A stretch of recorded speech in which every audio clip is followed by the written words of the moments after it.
कर्पूरगौरं करुणावतारं संसारसारं भुजगेन्द्रहारं सदा वसन्तं हृदयारविन्दे भवं भवानी सहितं नमामि शिवं शिवानी सहितं Namami. Dear friends, I am truly delighted to join you this beautiful Sunday morning. It's beautiful here in Raleigh. I trust it's beautiful in Baltimore too. Although I have no idea how it is. It's rainy and pleasant. All right. First of all, I compliment and congratulate all of you at Vidyaniketan for many years, for more than a couple of decades. This education program has been going on. I can imagine the large numbers of children benefited. They would have got a good foundation of human values and certain spiritual outlooks, which can undoubtedly make their life richer, which undoubtedly uh, give them certain strength, mature outlooks to deal with life situations. So now, coming to a certain topic on which I would like to do some loud thinking, here is a area of deliberation. Um, Spiritual education. Let me keep the children in mind mainly. Dear children, through these programs, Sunday after Sunday, you have spiritual education being supplied to you.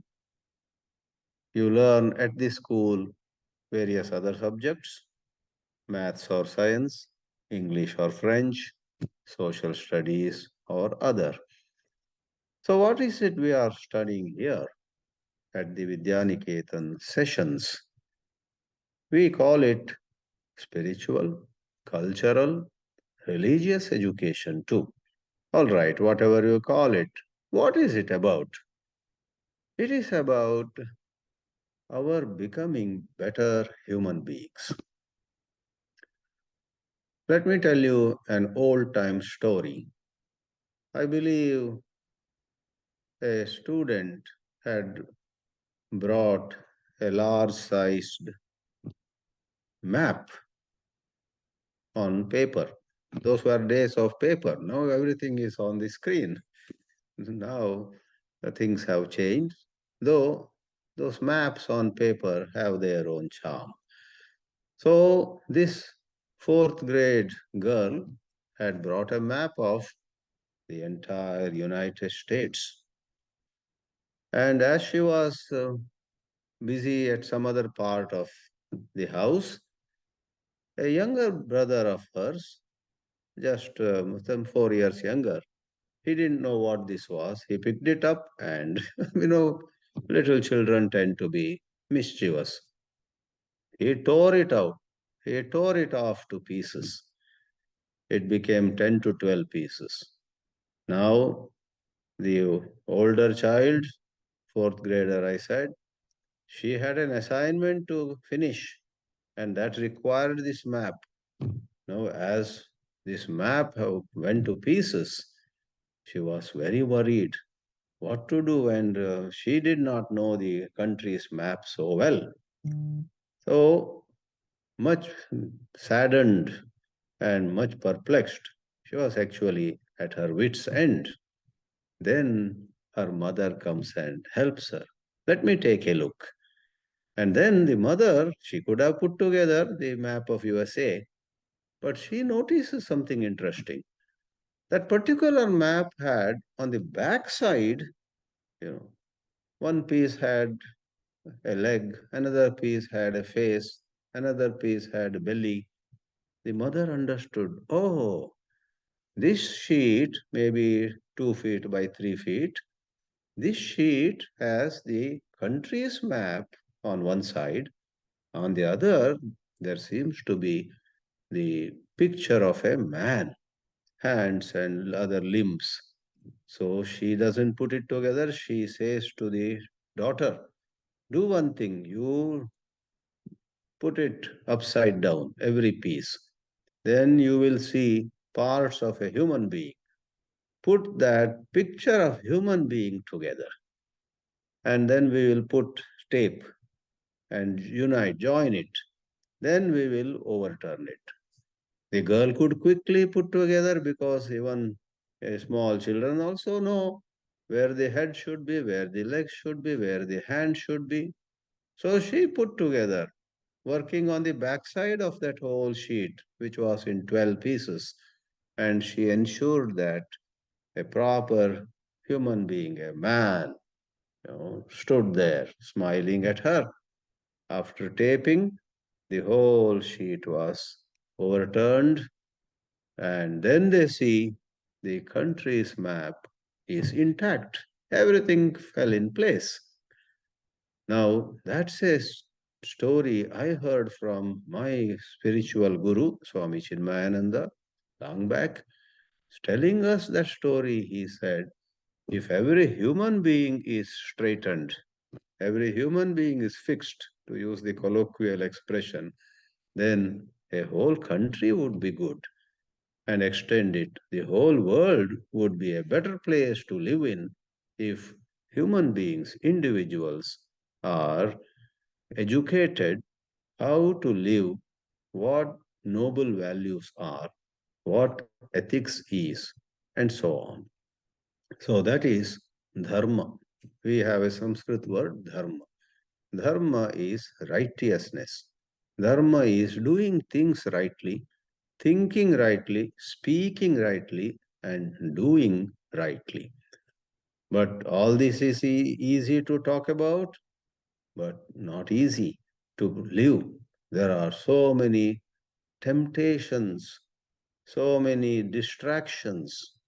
You know, we may think, oh, on Monday night, I'm going to fast. Somebody decides.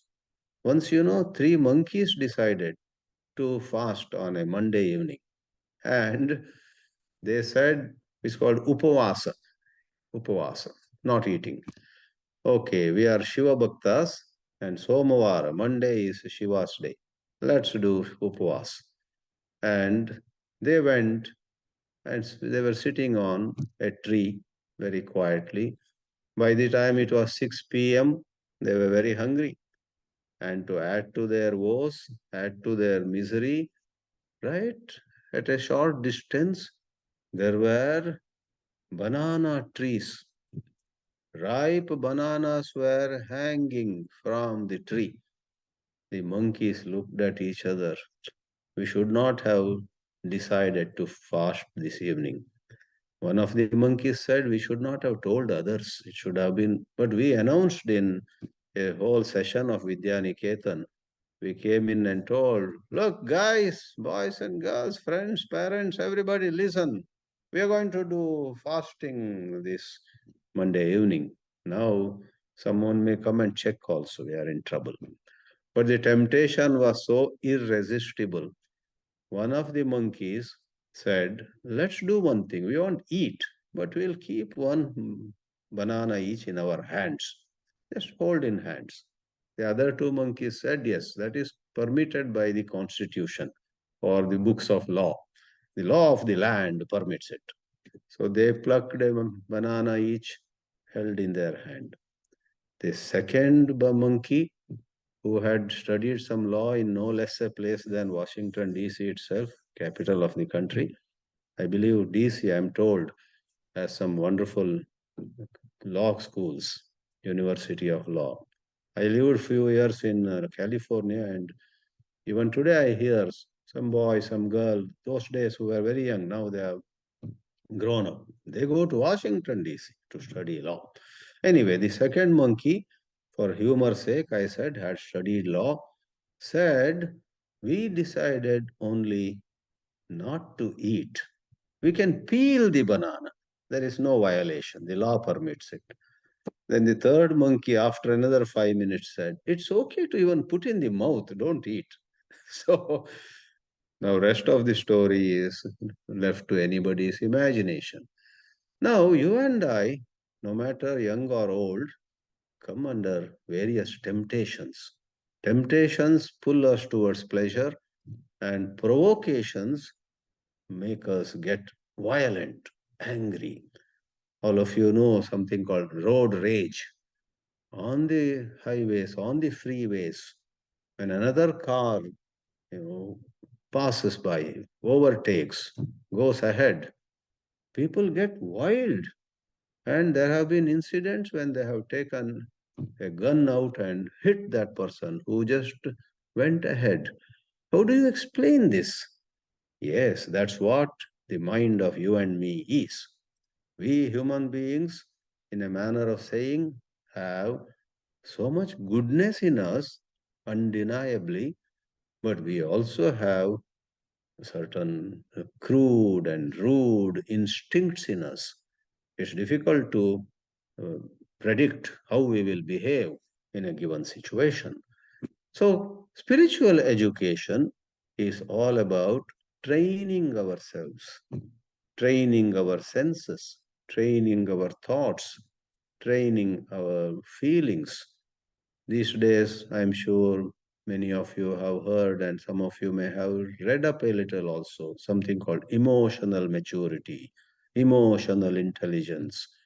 Two boys may be both very bright, let us say, in some subject, economics or Spanish or academics. But one of them, in number of situations, behaves in harmonious ways. One of them, let's say, one of the two boys does not act hastily, thinks over, and then decides what is right, what will make both sides or all sides happy. Another reacts in a hurry, in a haste. Then, though otherwise they are very good, equal in academics, their behavior is not the same, not identical.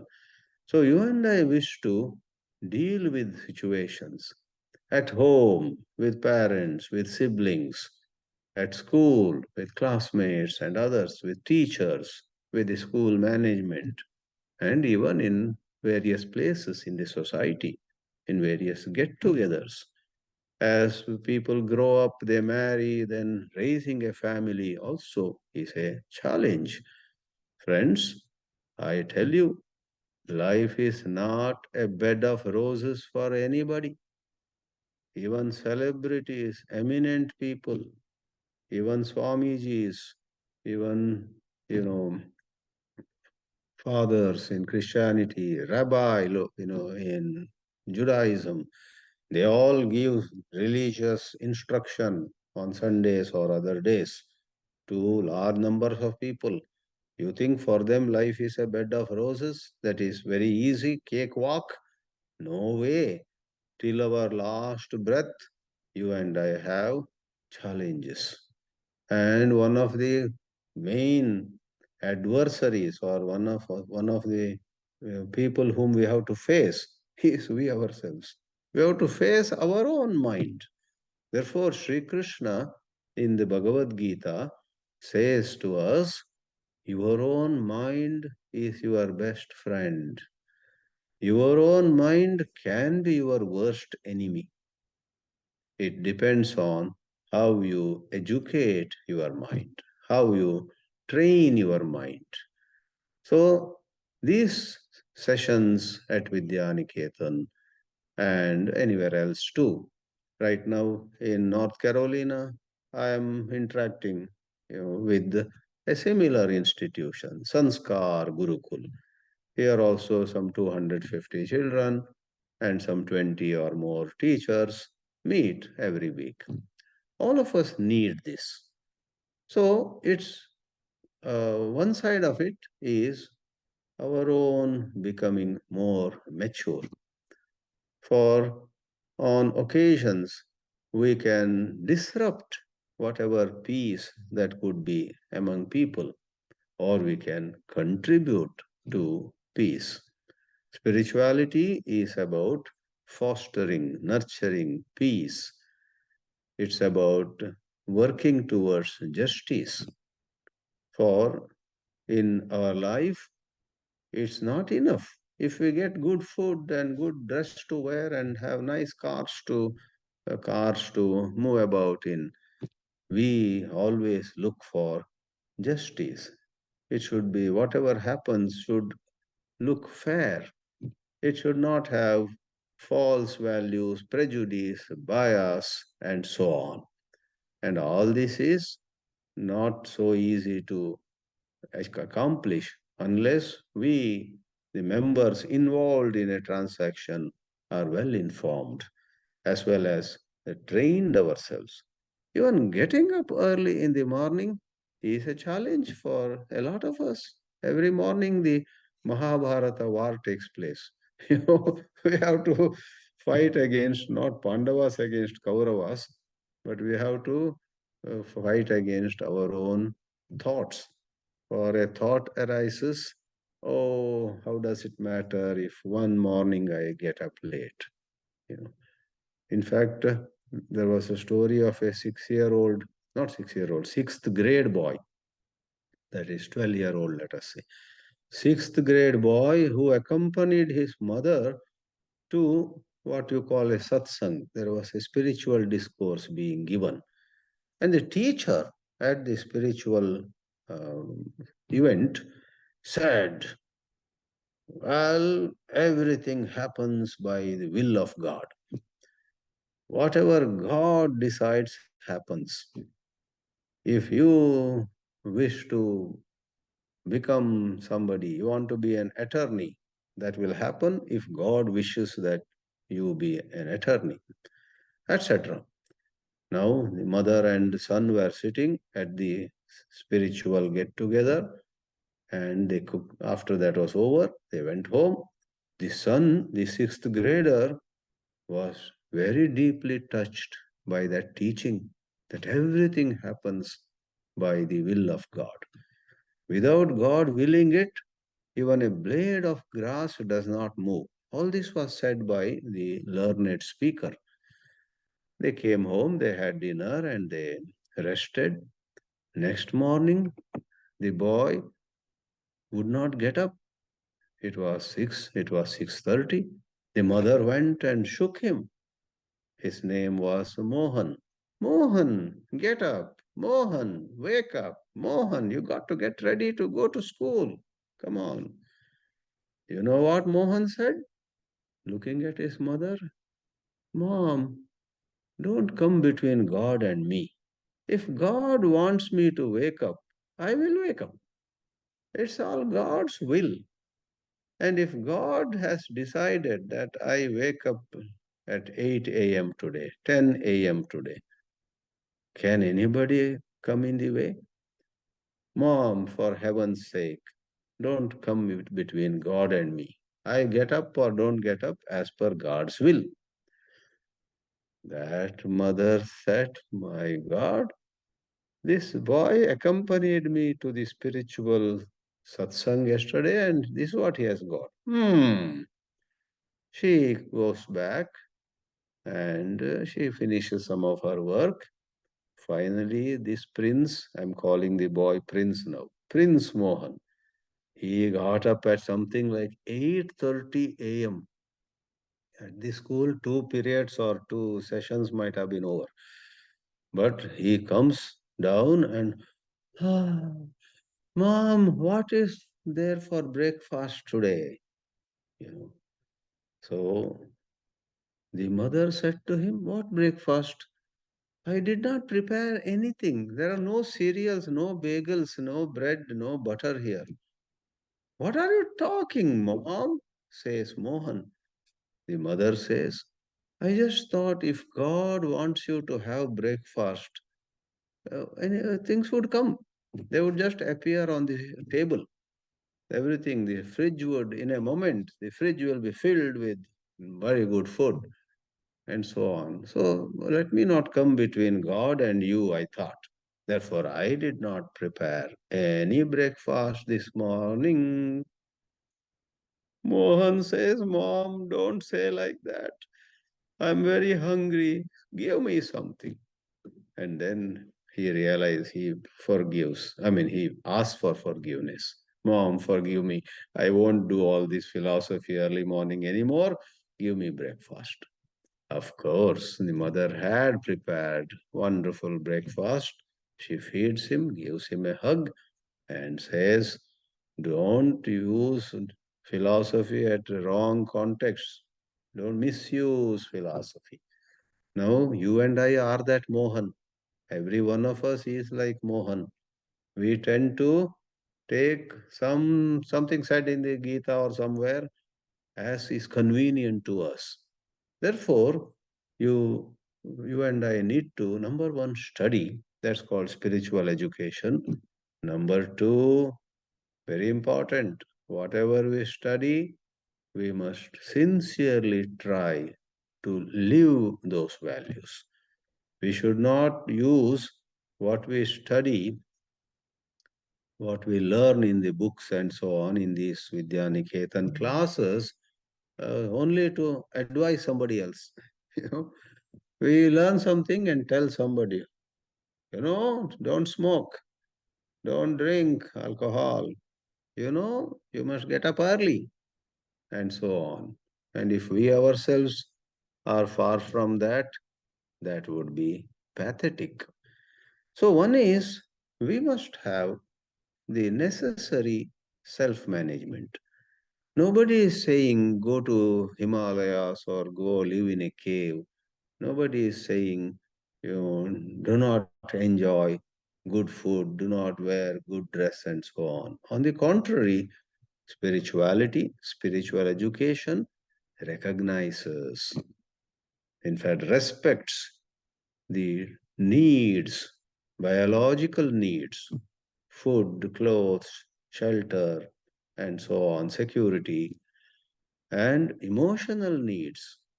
Every one of us desires to be loved, to be respected.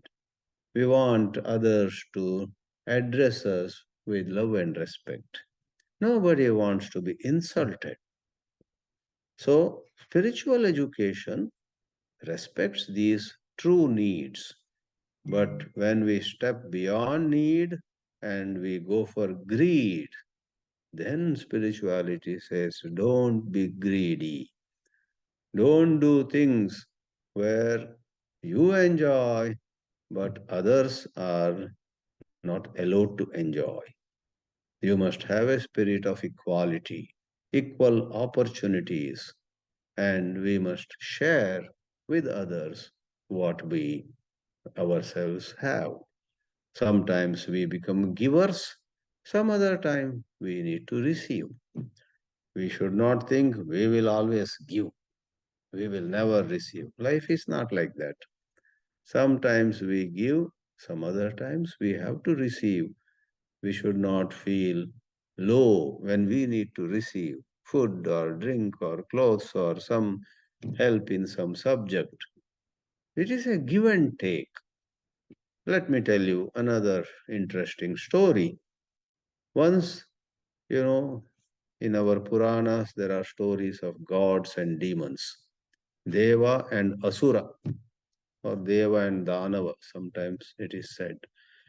So the Asuras, the demons, went to Mahavishnu and said, you are very partial. You always help gods, Devas, and you always finish us off. You are not fair. Vishnu says, not at all, I am equal to all. Like fire, which gives warmth to anybody who comes near fire, I always help everybody. Danavas or Asuras, demons, say, no way, you are partial. Then Vishnu says, okay, coming full moon night, I'm going to throw a great dinner to all of you and see whether I am partial or impartial. So the full moon night was just 4 days away. 4 days away, late evening, all of them gather for a sumptuous dinner. And true enough, all kinds of wonderful dishes, wonderful Indian, Western, continental, you name it, all options were available. They were all arranged on long tables. You could help yourself from this side of the table or that side of the table. A number of tables were placed and food items were there. Just as they were about to begin eating, go help themselves with food, Vishnu takes the microphone and announces, there is one rule this evening which is common to all, no partiality. No one can bend their hand. You cannot bend your hand. The hand should be kept straight only. They said, okay, no problem. Now somebody takes up a laddu, a sweet, and to eat that sweet, you have to bend your hand to take it to the mouth. You can't. Somebody says, who cares for this rule? I'm going to bend my hand and eat. But by Vishnu's magic, Lord Vishnu's magic, no one is able to bend their hands. The hands just were not bending. They felt miserable. And the Asuras went to Laddu, Jalebi, Roti, Puri, and various rice items. As I said, Western, continental, Australian, and African food, all was there. So, but everywhere they want to take it and they can't bend the hand. The demons cried foul. This is all unfair. We knew this Vishnu would show some mischief. They walked away. They walked away searching for nearest McDonald's or other places, uh, cursing and complaining. The Devas also were very puzzled and miserable. How do we eat now? And maybe most of you know this story. They stood face to face at the tables. I told you, long tables, each table, let us say, 2 feet wide. One side, a row of devas, the gods, another side, another row. So each deva would pick up like a laddu, pick up laddu and put into the mouth of the deva opposite, in the opposite row. And that person also would pick up some eatable, put into the mouth of the deva standing opposite. So without having to bend your hand, you can feed each other. They had a great time. Now, through this story, we see that there is great value in helping each other. Wherever possible, we must help each other. So, work on yourself, but it's not about your being healthy and strong and you know successful. Work on your nature so that you help others too, and helping each other. What I am saying is supported by texts or scriptures like Bhagavad Gita. In the Bhagavad Gita, Sri Krishna talks about yajna. Yajna means cooperative endeavor. Yajna means where literally taken the shloka in chapter 3 says human beings should make gods happy. Gods then in turn will shower their blessings and make human beings happy. Making each other happy, both will be happy. It's a win-win situation. That's what the shloka says. But with a little adaptation, we don't have to bring gods into the picture. We help each other. We do not burn each other's houses. We rather help each other to build their houses. So I am trying to convey that spiritual education is healthy outlooks towards others. To help others brings merit, punya, punya it is called, and to hurt others, to jeopardize their progress, their growth is something that brings papa, that is sin. You and I want to earn merit. And merit is not just a passport or a visa to go to heaven, etc. Merit right away in our own life. When you and I live a meritorious life, there is an increased satisfaction. There is a feeling, I did my best. I gave so and so, I gave such and such person. Could be at family itself. I gave to my mother, I gave to my father, to my brother, to my sister, what I owed them. All of us owe each other. Our own conscience says it. Our inner voice says to us, look, you need to do this for him.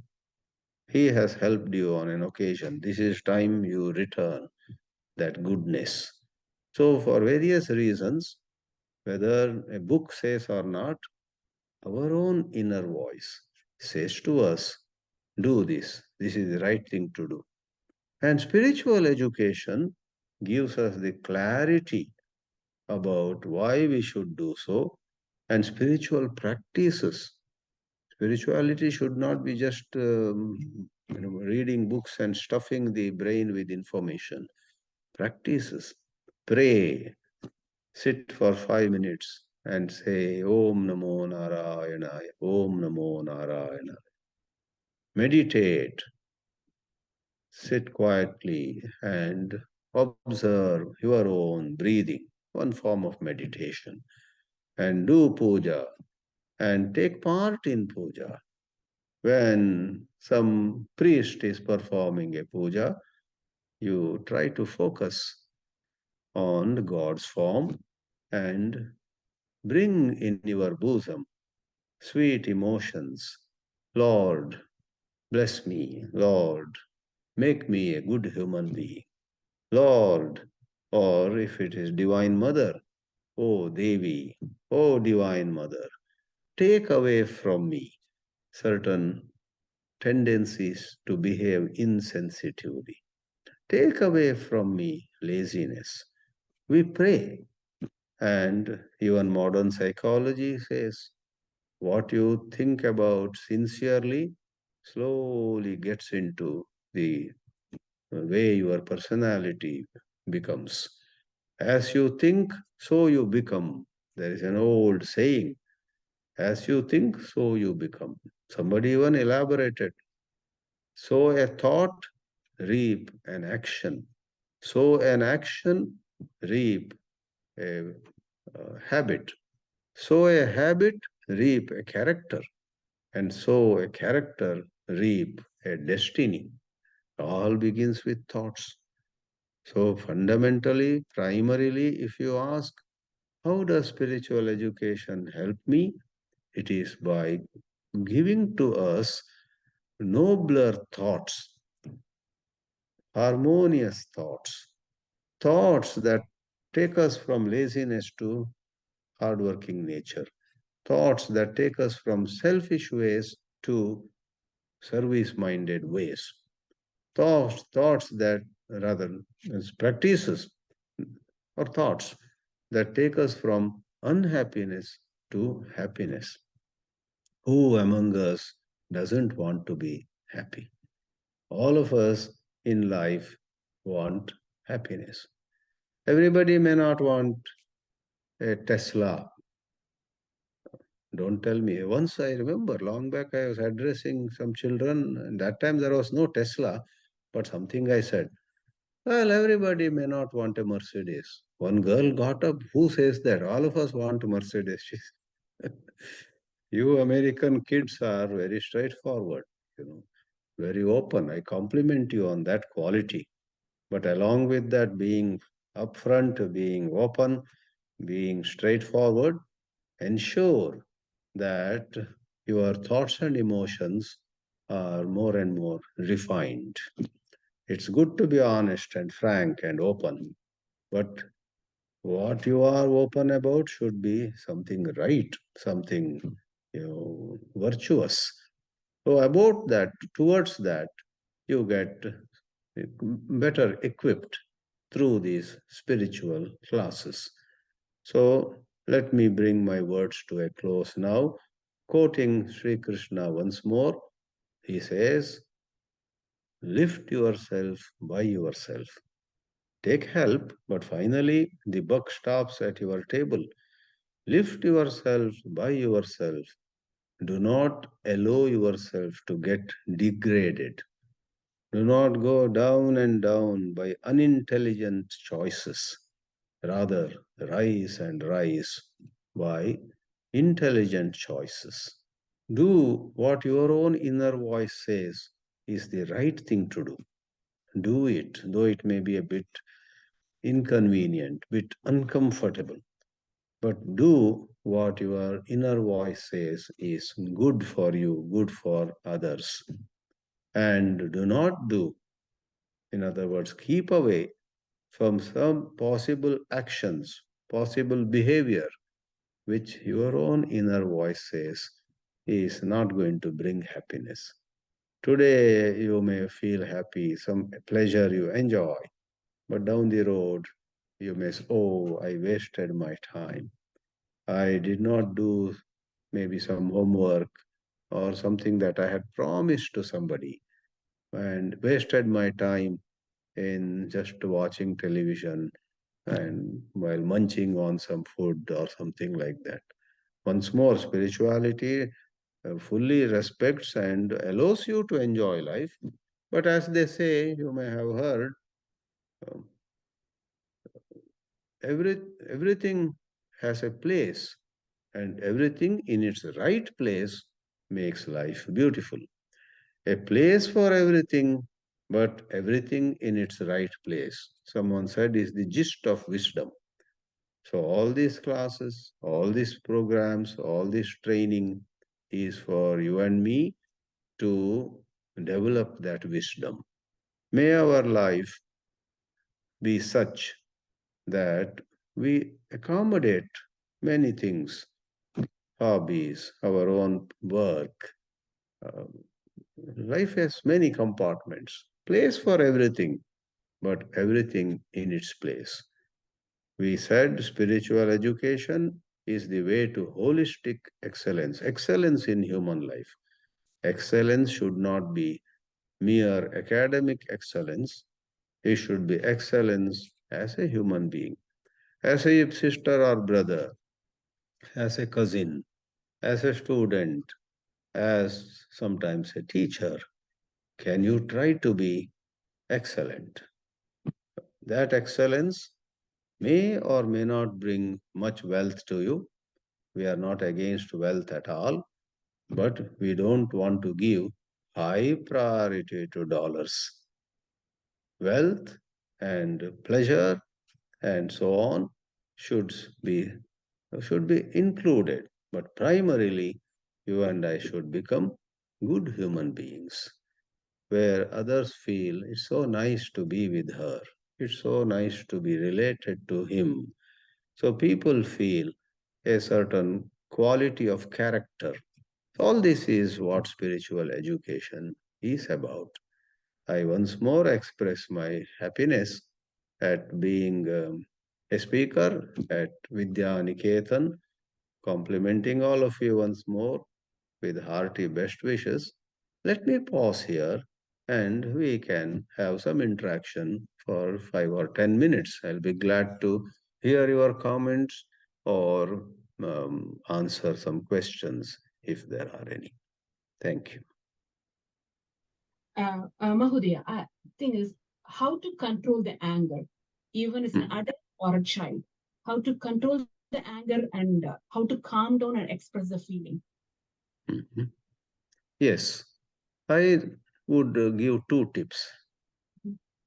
Nothing comes overnight. We have to train ourselves in behaving in a new way. So, towards learning to behave in a new way, I am sharing two tips.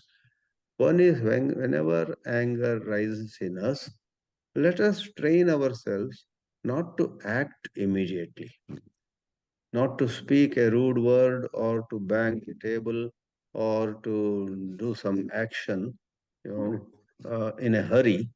Let's say, yeah, I think I'm going to write a very strong email to him. Mind says, all right, jolly well, you may do it, but do it tomorrow. Wait for a day. 9 out of 10 situations, a response from us is not required urgently. We do have time. Once in a while, we have to respond immediately. That's a different matter. So one is try to delay your response. Then lot of other angles of view and other forms of assessing the situation rise. Then you say, thank God I did not hastily respond. That would have been not good.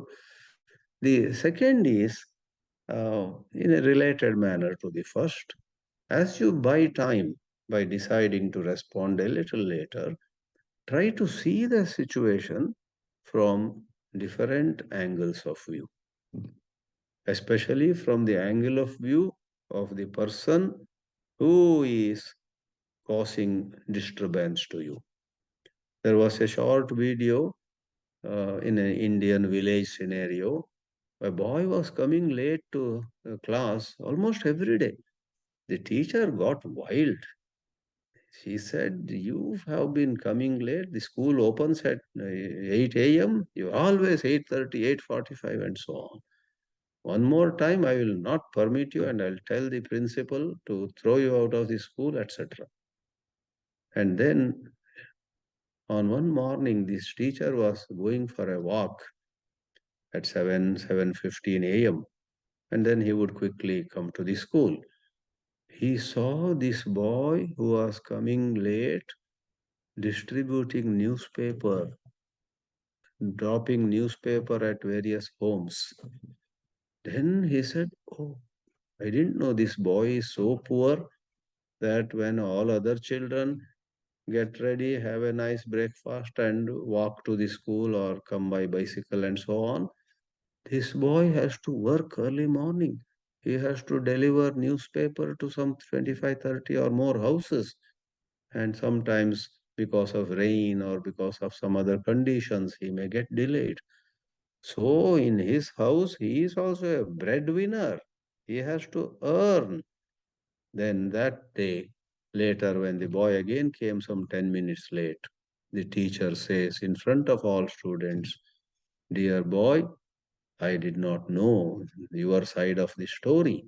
I just imagined you are like all other boys and just out of laziness you were coming late.